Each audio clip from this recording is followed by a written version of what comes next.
ಎಲ್ಲರಿಗೂ ನಮಸ್ಕಾರ. ನಾನು ನಿಮ್ಮ ಚೆನ್ನ. ಈ ಒಂದು ವಿಡಿಯೋದಲ್ಲಿ ನಮ್ಮ ಭಾರತ ದೇಶದ ರಾಜ್ಯದ ಹೆಸರುಗಳು ಹಾಗೂ ರಾಜಧಾನಿಗಳು ಯಾವ್ಯಾವು ಅಂತಕ್ಕಂಥದ್ದನ್ನು ಪಕ್ಕದಲ್ಲಿ ಬರಿತಾ ಹೋಗ್ತೇನೆ. ರೈಟ್. ಹಾಗಾದ್ರೆ ಈ ಎಲ್ಲ ವಿವರಣೆ ಇಷ್ಟವಾಗಿದ್ರೆ ಒಂದು ಲೈಕ್ ನೀಡಿ. ಈ ಒಂದು ಲೈಕ್ ಅನೇಕ ವಿಡಿಯೋದಲ್ಲಿ ಪ್ರೋತ್ಸಾಹ ತುಂಬ ಸಿಗುತ್ತೆ. ಇನ್ನೊಬ್ರಿಗೂ ಶೇರ್ ಮಾಡಿ ಸಾಧ್ಯ. ಇಂಥ ಅನೇಕ ವಿಡಿಯೋಗಳ ಚಾನಲ್ ಸಬ್ಸ್ಕ್ರೈಬ್ ಆಗಿ. ಹಾಗೆಯೇ ಯಾವ ಒಂದು ವಿಷಯದ ಬಗ್ಗೆ ಪ್ರಬಂಧ ಬೇಕು, ಭಾಷಣ ಬೇಕು ಅಂತೇಳಿ ಕಾನ್ಸ್ಟ್ಲಿ ಕಾಮೆಂಟ್ ಮಾಡಿ. ಆ ವಿಷಯದ ಬಗ್ಗೆ ವಿಡಿಯೋ ಮಾಡಿ ಪ್ರಯತ್ನ ಪಡ್ತೇನೆ ಅಂತ ಹೇಳ್ತಾ ಹಾಗೆ ಒಂದು ಮಾಹಿತಿಯನ್ನ ರಾಜ್ಯ ರಾಜಧಾನಿಗಳ ಬಗ್ಗೆ ನಾವು ತಿಳಿತಾ ಹೋಗೋಣ ಬನ್ನಿ, ಕಲಿತಾ ಹೋಗೋಣ ಬನ್ನಿ. ಇಲ್ಲಿ ಮೊದಲನೇ ರಾಜ್ಯ ನೋಡಿದರೆ ಆಂಧ್ರ ಪ್ರದೇಶ. ಆಂಧ್ರ ಪ್ರದೇಶ. ಆಂಧ್ರ ಪ್ರದೇಶದ ರಾಜಧಾನಿ ಯಾವುದು ಅಂದ್ರೆ ಇನ್ನ ಅಮರಾವತಿ. ಅಮರಾವತಿ. ಓಕೆನಾ. ಆ ನಂತರ ಇನ್ನೊಂದು ರಾಜ್ಯ ನೋಡಿದರೆ ಅರುಣಾಚಲ ಪ್ರದೇಶ. ಅರುಣಾಚಲ ಪ್ರದೇಶ. ಅರುಣಾಚಲ ಪ್ರದೇಶ. ಅರುಣಾಚಲ ಪ್ರದೇಶದ ರಾಜಧಾನಿ ಇಟಾನಗರ್. ಇಟಾನಗರ. ಇಟಾನಗರ್ ಅಥವಾ ಇಟಾನಗರ ಅಂತಾನು ಕರೀತಾರೆ. ಮೂರನೇದು ಅಸ್ಸಾಂ. ಅಸ್ಸಾಂ ಅಂದ್ರೆ ದೀಸ್ಪುರ್. ದೀಸ್ಪುರ್ ರಾಜಧಾನಿ. ನಾಲ್ಕನೇ ರಾಜ್ಯ ನೋಡಿದರೆ ಬಿಹಾರ. ಪಾಟ್ನಾ. ಇದು ಪಾಟ್ನಾ. ಐದನೇ ರಾಜ್ಯ ಛತ್ತೀಸ್ಗಢ. ಛತ್ತೀಸ್ಗಢ. ಛತ್ತೀಸ್ಗಢ ಅಂತ ಛತ್ತೀಸ್ಗಢ ಅಂತಾನು ಅಂತಾರೆ. ಓಕೆನಾ. ರಾಜಧಾನಿ ರಾಯ್ಪುರ್. ರಾಯ್ಪುರ್. ಆರನೇ ರಾಜ್ಯ ಗೋವಾ. ಗೋವಾ. ಪಣಜಿ ರಾಜಧಾನಿ. ಪಣಜಿ. ಏಳನೇ ರಾಜ್ಯ ಗುಜರಾತ್. ಗುಜರಾತ್. ಗುಜರಾತ್. ಗುಜರಾತ್ನ ರಾಜಧಾನಿ ಗಾಂಧಿನಗರ. ಗಾಂಧಿನಗರ. ಎಂಟನೇ ಪಾಯಿಂಟ್ ಹರಿಯಾಣ. ಹರಿಯಾಣ. ಹರಿಯಾಣ ರಾಜಧಾನಿ ಚಂಡೀಗಢ. ಚಂಡೀಗಢ. ಓಕೆ. ಒಂಬತ್ತನೇ ರಾಜ್ಯ ನೋಡಿ ಹಿಮಾಚಲ ಪ್ರದೇಶ. ಹಿಮಾಚಲ ಪ್ರದೇಶ. ಶಿಮ್ಲಾ. ಇದು ಶಿಮ್ಲಾ ಅಂತಕ್ಕಂಥದ್ದು ಬೇಸಿಗೆ ಕಾಲದಲ್ಲಿ ಶಿಮ್ಲಾ ಆಗಿರುತ್ತೆ ಹಿಮಾಚಲ ಪ್ರದೇಶಕ್ಕೆ. ಓಕೆ. ಹಾಗಾದ್ರೆ ಚಳಿಗಾಲಕ್ಕೆ ಯಾವ್ದಂದ್ರೆ ಧರ್ಮಶಾಲಾ. ಧರ್ಮಶಾಲಾ. ಇದು ಚಳಿಗಾಲದ ರಾಜಧಾನಿ ಆಗಿರುತ್ತೆ. ಯಾವುದಕ್ಕೆ? ಹಿಮಾಚಲ ಪ್ರದೇಶಕ್ಕೆ. ಹತ್ತನೇ ರಾಜ್ಯದ ಹೆಸರು ನೋಡೋದ್ರಲ್ಲಿ ಜಾರ್ಖಂಡ್. ಜಾರ್ಖಂಡ್. ರಾಂಚಿ ರಾಜಧಾನಿ. ಹನ್ನೊಂದನೇದು ರಾಜ್ಯ ನೋಡಿ ಕರ್ನಾಟಕ. ಕರ್ನಾಟಕ. ಬೆಂಗಳೂರು. ಬೆಂಗಳೂರು. ಓಕೆ. ಆ ನಂತರ 12ನೇ ರಾಜ್ಯ ನೋಡಿ ಕೇರಳ. ಕೇರಳ. ಕೇರಳ ರಾಜಧಾನಿ ತಿರುವನಂತಪುರ ಅಥವಾ ತಿರುವನಂತಪುರಂ ಅಂತಾನು ಕರೀತಾರೆ. ತಿರುವನಂತಪುರ. 13ನೇ ರಾಜ್ಯ ನೋಡಿ ಮಧ್ಯಪ್ರದೇಶ. ಮಧ್ಯಪ್ರದೇಶ. ಭೋಪಾಲ್. ಭೋಪಾಲ್. ಓಕೆ. 14ನೇ ರಾಜ್ಯ ಮಹಾರಾಷ್ಟ್ರ. ಮಹಾರಾಷ್ಟ್ರ. ಮುಂಬೈ. ಮುಂಬೈ. 15ನೇ ರಾಜ್ಯ ಮಣಿಪುರ. ಮಣಿಪುರ. ಇಂಪಾಲ್. ಇಂಪಾಲ್. 16ನೇ ರಾಜ್ಯ ಮೇಘಾಲಯ. ಮೇಘಾಲಯ. ಶಿಲಾಂಗ್. ಶಿಲಾಂಗ್. 17ನೇ ರಾಜ್ಯ ನೋಡಿ ಮಿಜೋರಾಂ. ಮಿಜೋರಾಂ. ಮಿಜೋರಾಂ. ಮಿಜೋರಾಂನ ರಾಜಧಾನಿ ಐಜ್ವಾಲ್. ಐಜ್ವಾಲ್. ಓಕೆ.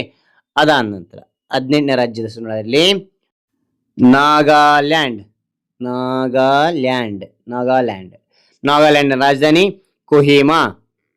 ಕೊಹಿಮಾ. ಓಕೆ. ಅದ ನಂತರ 19ನೇದು ಒಡಿಶಾ. ಒಡಿಶಾ. ಒಡಿಶಾದ ರಾಜಧಾನಿ ಭುವನೇಶ್ವರ. ಭುವನೇಶ್ವರ. ಓಕೆ. ಅದಾದ ನಂತರ 20ನೇ ರಾಜ್ಯದ ಹೆಸರಿನಲ್ಲಿ ಪಂಜಾಬ್. ಪಂಜಾಬ್. ಚಂಡೀಗಢ. ಚಂಡೀಗಢ. 21ನೇ ರಾಜ್ಯ ನೋಡಿ ರಾಜಸ್ಥಾನ್. ರಾಜಸ್ಥಾನ್. ರಾಜಸ್ಥಾನ್ ರಾಜಧಾನಿ ಜೈಪುರ. ಜೈಪುರ. 20. ಸಿಕ್ಕಿಂ ಸಿಕ್ಕಿಂ ರಾಜಧಾನಿ ಗ್ಯಾಂಗ್ಟಾಕ್ ಗ್ಯಾಂಗ್ಟಾಕ್. ಓಕೆ, 23 ರಾಜ್ಯದ ಹೆಸರು ಇಲ್ಲಿ. ತಮಿಳುನಾಡು ತಮಿಳುನಾಡು ಚೆನ್ನೈ ತಮಿಳುನಾಡು ಚೆನ್ನೈ. ಓಕೆ, ಅನಂತರ 24ನೇ ರಾಜ್ಯದ ಹೆಸರು ನೋಡಿ ತೆಲಂಗಾಣ ತೆಲಂಗಾಣ ಹೈದರಾಬಾದ್. ಓಕೆ, 25ನೇ ರಾಜ್ಯದ ಹೆಸರು ನೋಡಿ ತ್ರಿಪುರ ತ್ರಿಪುರ ಅಗರ್ತಲಾ ಅಗರ್ತಲಾ. 26ನೇ ರಾಜ್ಯ ನೋಡಿ ಉತ್ತರ ಪ್ರದೇಶ ಉತ್ತರ ಪ್ರದೇಶ ರಾಜಧಾನಿ ಲಕ್ನೋ. ಓಕೆ, 27ನೇ ರಾಜ್ಯದ ಹೆಸರು ನೋಡಿ ಉತ್ತರಾಖಂಡ ಉತ್ತರಾಖಂಡ. ಡೆಹ್ರಾಡೂನ್ ಚಳಿಗಾಲದಲ್ಲಿ ಆಗಿರ್ತಕ್ಕಂಥ ಡೆಹ್ರಾಡೂನ್ ಚಳಿಗಾಲದಲ್ಲಿ ರಾಜಧಾನಿ ಉತ್ತರಾಖಂಡ್ಗೆ. ಗೈಸನ್ ಗೈಸನ್ ಬೇಸಿಗೆ ಇದು ರಾಜಧಾನಿ ಆಗಿರುತ್ತೆ ಗೈಸನ್. ಓಕೆ, ಕೊನೆಯ ರಾಜ್ಯ 28ನೇ ರಾಜ್ಯ ಹೆಸರು ನಾವಿಲ್ಲಿ ಪಶ್ಚಿಮ ಬಂಗಾಳ ಪಶ್ಚಿಮ ಬಂಗಾಳ ಪಶ್ಚಿಮ ಬಂಗಾಳ ರಾಜಧಾನಿ ಕೋಲ್ಕತ್ತಾ. ಅದು ಕೋಲ್ಕತ್ತಾ. ಓಕೆ, ಅದಾನಂತರಲ್ಲಿ ಕೇಂದ್ರಾಡಳಿತ ಪ್ರದೇಶ ಯಾವ್ಯಾವು, ಅದರ ರಾಜಧಾನಿ ಯಾವ್ಯಾವು ಅಂತಕ್ಕಂಥದ್ದು ತಿಳಿತೋಣ. ಇಲ್ಲಿ ನೋಡ್ತೋಣ ಕೇಂದ್ರಾಡಳಿತ ಪ್ರದೇಶ ಹೆಸರುಗಳು ನೋಡ್ತೋಣ. ಓಕೆ, ಇದಕ್ಕೆ ರಾಜಧಾನಿ ಬಗ್ಗೆ ನಾವು ತಿಳಿತೋಣ. ಓಕೆನಾ, ರೈಟ್. ದೆಹಲಿ ದೆಹಲಿ ದೆಹಲಿ ರಾಜಧಾನಿ ನವದೆಹಲಿ ನವದೆಹಲಿ. 2ನೇ ಕೇಂದ್ರಾಡಳಿತ ಪ್ರದೇಶ ನೋಡಿ ಅಂಡಮಾನ್ ಅಂಡಮಾನ್ ಮತ್ತು ನಿಕೋಬಾರ್ ನಿಕೋಬಾರ್ ದ್ವೀಪಗಳು ದ್ವೀಪಗಳು. ರಾಜಧಾನಿ ಪೋರ್ಟ್ ಬ್ಲೇರ್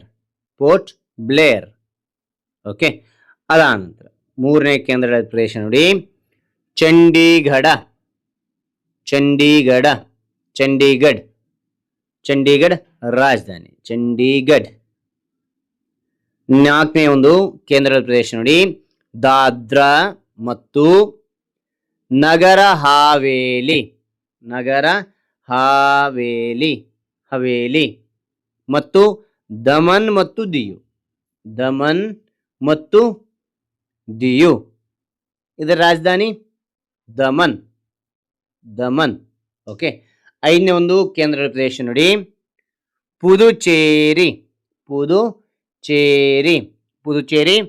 ರಾಜಧಾನಿ ಪುದುಚೇರಿ ಅಂತಲೂ ಕರಿತೇವೆ, ಪಾಂಡಿಚೇರಿ ಅಂತಲೂ ಕರಿತೇವೆ. ಓಕೆನಾ, ಪಾಂಡಿಚೇರಿ ಎರಡು ಒಂದೇನೆ. ಓಕೆ, ಅದಾನಂತರ 6ನೇ ಒಂದು ಕೇಂದ್ರಾಡಳಿತ ಪ್ರದೇಶ ನೋಡಿ ಲಕ್ಷದ್ವೀಪ ಕರವಟ್ಟಿ 7ನೇ ಒಂದು ಕೇಂದ್ರ ಪ್ರದೇಶ ನೋಡಿ ಜಮ್ಮು ಮತ್ತು ಕಾಶ್ಮೀರ. ಜಮ್ಮು ಅಂತಕ್ಕಂಥದ್ದು ಇದು ಚಳಿಗಾಲದಲ್ಲಿರ್ತಕ್ಕಂಥ ರಾಜಧಾನಿ. ಯಾವುದಕ್ಕೆ? ಜಮ್ಮು ಮತ್ತು ಕಾಶ್ಮೀರಕ್ಕೆ. ಇದೇ ಜಮ್ಮು ಮತ್ತು ಕಾಶ್ಮೀರಕ್ಕೆ ಬೇಸಿಗೆ ರಾಜಧಾನಿ ಯಾವುದಂದ್ರಿನ ಶ್ರೀನಗರ ಇದು ಬೇಸಿಗೆ ಕಾಲದಲ್ಲಿರ್ತಕ್ಕಂಥ ರಾಜಧಾನಿ. ಇದು 8ನೇ ಒಂದು ಕೇಂದ್ರಾಡಳಿತ ಪ್ರದೇಶ ಯಾವುದಂದ್ರೆ ಲಡಾಖ್ ಲೇಹ್. ಹಾಗಾದ್ರೆ ಈ ಎಲ್ಲಾ ಮಾಹಿತಿ ಅಂತ ನಿಮಗೆ ಇಷ್ಟವಾದ್ರೆ ಒಂದು ಲೈಕ್ ಅನೇಕ ವಿಡಿಯೋದಲ್ಲಿ ಪ್ರೋತ್ಸಾಹ ತುಂಬ ಸಿಗುತ್ತೆ.